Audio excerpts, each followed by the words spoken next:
Jim, tell me about autism. It seems like more and more kids are diagnosed. Parents want to know why. Why are there so many kids diagnosed with autism? So, autism. Let's start off first with the fact that autism is just a name. It's not a disease. Now, that sounds weird. It makes it sound like it's not something bad because diseases are bad.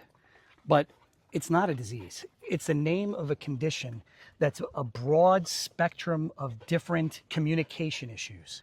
So it's kind of like saying, what's a limp as far as a diagnosis? If you think about a limp, there's a lot of different causes, and all the causes are treated differently. And some of the treatments for one type of limp can actually hurt people who have a different type of limp. Autism is like that, but it has to do with communication and social interaction.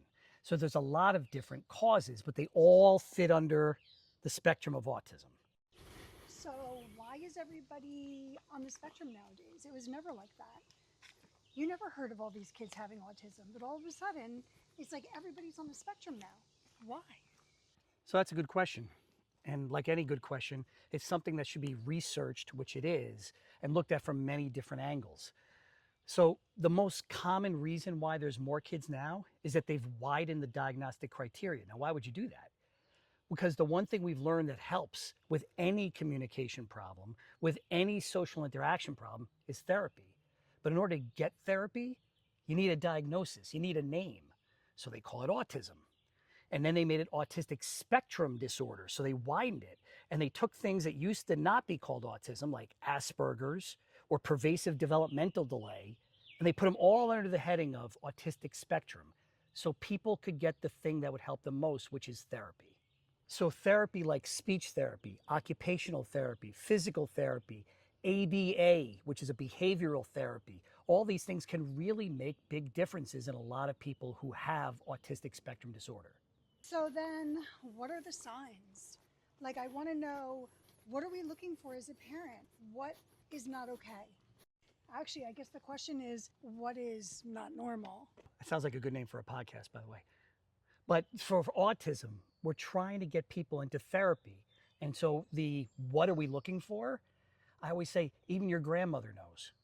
It's things that don't seem right about a child's communication. And when do we notice communication? You can notice communication from birth.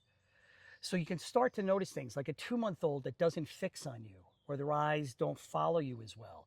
That perks your interest to keep an eye on them. A 4-month-old who doesn't smile.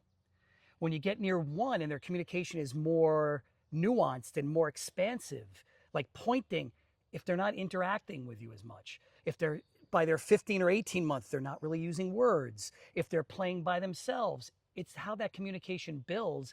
And if we're not building the way we're supposed to, that's when we should start getting involved in therapy. And most of the time it presents itself before age 2 because most autism, if we're calling it that, because remember, it's not a diagnosis, is genetic. It's not based on some exposure that they had. It's usually some neurologic problem that's found to be genetic. And in fact, the American Academy of Pediatrics just pushed anybody with what's called a neurodevelopmental disorder to get genetic testing. But now you're wondering why there's so many more, because genetics is genetics. So really the other reason why it's more is that we're picking up on some of the people who were missed at birth, who were more subtle. They were further on the spectrum towards the good side or even the bad side. When I was a training pediatrician, if you had a genetic disorder like Rett syndrome, which is something in young girls where they have seizure disorders, developmental delay, you didn't need an autistic diagnosis. You had Rett syndrome, so you don't give them both. Then there's the other side of the spectrum. Those teenagers who are now not fitting in, they feel different, they have issues matching up with their peers. That's the other side of the spectrum who are missed when they were younger. Now they're being called autistic. Why? Because then they can get therapy.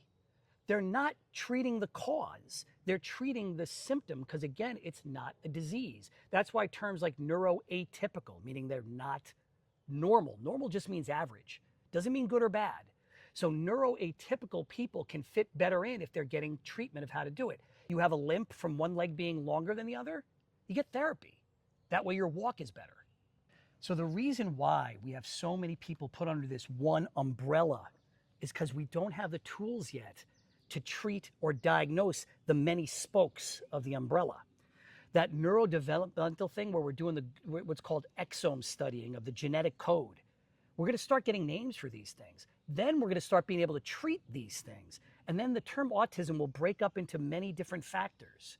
So right now we're in a transition point where we're trying to get everybody under the umbrella of treatment that will work, which is just therapy. It is not that there's some new environmental cause. I have to ask. Yeah, go. So vaccines do not cause autism, because that is something that people are all worried about. Exactly. And the reason that they got worried about it was one guy. In the late 90s, this guy Wakefield from England did a study on 12 kids that wasn't even about autism, but they already had autistic features. And he found measles particles in their intestine and said, guess what? This is the cause. Because in England, they switched over from the MMR to the MMR, meaning they were separated together, and suddenly the rates of autism were rising. It was diagnosis. Now, good scientists are not going to say there is no environmental cause, because I just said we don't know. But vaccines have been studied and studied and studied again. Thimerosal has been studied and studied and studied again.